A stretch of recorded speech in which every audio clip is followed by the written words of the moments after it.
অনলাইনে প্রেমের ফাঁদে পড়ে অপহরণের শিকার হন ঠাকুরগাঁওয়ের মিলন হোসেন নামের এক যুবক। ২৬ দিন পর অর্ধগলিত মরদেহ উদ্ধার করেছে পুলিশ। এদিকে জমি বিক্রি করে মুক্তিপণের ২৫ লাখ টাকা দিয়েও ছেলেকে জীবিত না পেয়ে নিহতের পরিবারে চলছে শোকের মাতম। জায়গা জমি বাড়িঘর সব বেচে খেতে না 25 লাখ টাকা আমার বাপ মা দিছে, তাও ছক পাইনি।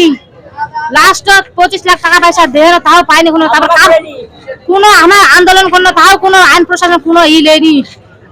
পরে আইন প্রশাসনের চাইলে থানা দশা কোনো কিছু হয়নি।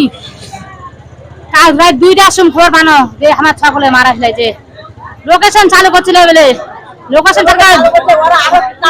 আরো কিডন্যাপ করে ওখানে কিভাবে ওখানে ধরা পড়ছে, তারপর রেমান্ডের মার দিচ্ছে। আপনাদের দাদা সাংবাদিক সাথে 25 লাখ টাকা দিয়ে দিলেন, আরো 25 লাখ চাই, তাহলে কি আর 25 লাখ টাকা দিবেন? আমরা বলছি যে আমাদের কিডনি বেঁচে দেওয়া হলে আমরা আমাদের ছেলেকে চাই। ওই সন্ত্রাসীরা কিডন্যাপ করছিল, কিডন্যাপ করে ওরা ধরে নিয়ে গিয়ে রিমান্ডের মার দিচ্ছে। রিমান্ডের মার দিয়ে তার উনি কবলেছে যে ওখানে আমার বাসায় 7টা লাশ আছে, রাখা দিতে তার মারতে মারতে ওখানে নিয়ে গেছে। তারপর লাশ ওখানে উদ্ধার করছে, একটা লাশ বর্তমানে একটা লাশ উদ্ধার করছে, আমাদের সন্তানকে একটা লাশ উদ্ধার করছে। আজকে ঠাকুরগাঁও তথা গোটা বাংলাদেশে প্রত্যেকটি জায়গায় এই ধরনের ঘটনাগুলো ঘটে। প্রশাসনকে আমি বলবো, আপনারা কি করতেছেন? আপনারা ঘরে বসে বেতন পায়, আপনাদের বউ বাচ্চাদের খাওয়ান, আর আমাদের মায়ের কোলগুলো খালি হয়। নিহত মিলন ঠাকুরগাঁওয়ের পীরগঞ্জ উপজেলার খানগাঁও ইউনিয়নের চাপাপাড়া এলাকার পাঞ্জাব আলীর ছেলে। মিলন দিনাজপুর পলিটেকনিক কলেজের ছাত্র ছিলেন। বুধবার দিবাগত রাত ৩টার দিকে ঠাকুরগাঁওয়ের জামালপুর ইউনিয়নের মহেশপুর বিটবাজার এলাকায় অপহরণকারীর বাসার পেছনে পরিত্যক্ত টয়লেট থেকে মরদেহটি উদ্ধার করে ডিবি পুলিশ। এর আগে রাত 10টার দিকে সন্দেহভাজন 3 জনকে আটক করে ঠাকুরগাঁও ডিবি পুলিশ।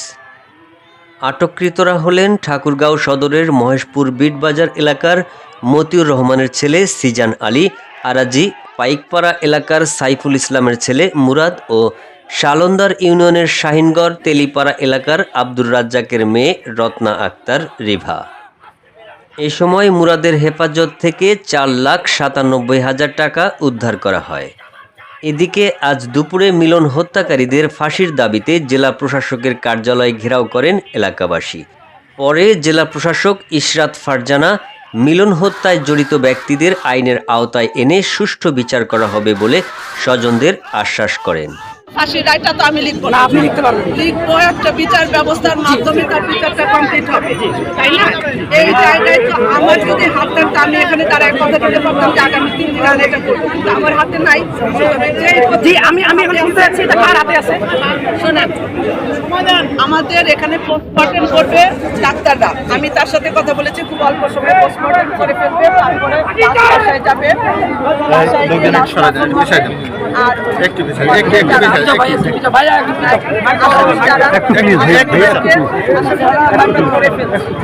আর এর সাথে যদি আরো আসামি থাকে তাদেরকে গ্রেফতার করে তাদেরকে রিমান্ডে নেওয়া হয়। রিমান্ডে নেওয়ার পরে যত দ্রুত আইনের না আমি ছোট মানুষে আপনার কাছে শুনতে যাচ্ছি, এটা ক্লিয়ার হতে যাচ্ছি যে আপনি আপনার জায়গা থেকে সেটা বলতে পারতেছেন না যে ফাঁসি নিশ্চিত করতে পারবেন না, কিন্তু মিলনের হত্যাকারী ফাঁসি কে নিশ্চিত করতে পারবে? যখন আসামি সে নিজেই স্বীকার করেছে তো সেটা, তাহলে তো আমার মনে হয় না যে ফাঁসি নিশ্চিত করতে অসুবিধা হবে। পরে জেলা প্রশাসক কার্যালয় ছেড়ে চৌরাস্তায় অবস্থান নেন তারা। এতে প্রায় 1.5 ঘন্টা যান চলাচল বন্ধ ছিল। এর আগে বিক্ষুব্ধ জনতা আটক সিজান আলীর বসত বাড়ি ভাঙচুর করে জ্বালিয়ে দেন। এ বিষয়ে ঠাকুরগাঁও পুলিশ সুপার শেখ জাহিদুল ইসলাম বলেন, আমরা অনেক দিন ধরে এই বিষয়ে কাজ করছিলাম, কিন্তু কোনো ক্লু পাচ্ছিলাম না। প্রযুক্তির সহযোগিতায় 3 জনকে আটক করা হয়েছে।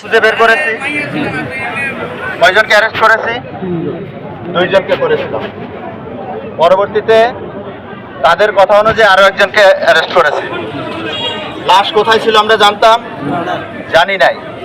তাদের কথা মতো লাশ পেয়েছি, সেই লাশ আমরা উদ্ধার করেছি। তদন্ত কাজটুকু আমাদের করার সুযোগ দেন, সহযোগিতা করেন, দয়া করে বাধা দিবেন না। আপনাদের যে সহযোগিতা চাই সেটুকু দেন, যাতে সর্বোচ্চ শাস্তি তাদের নিশ্চিত করতে পারি। এই জন্য আমরা তদন্ত কার্য যথাযথভাবে আমরা করব। ঠাকুরগাঁও প্রতিনিধি মোহাম্মদ হাবিবের তথ্য ও ছবিতে AR রুবেল, যমুনা টাইমস।